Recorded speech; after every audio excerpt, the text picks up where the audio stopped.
ॐ मृत्युञ्जयाय रुद्राय नीलकण्ठाय शम्भवे अमृतेशाय शर्वाय महादेवाय ते नमः।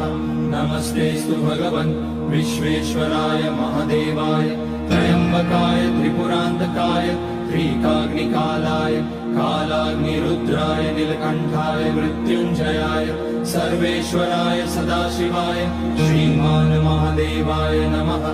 ॐ नमः शम्भवाय च मयोभवाय च नमः शङ्कराय च मयस्कराय च नमः शिवाय च शिवधराय च।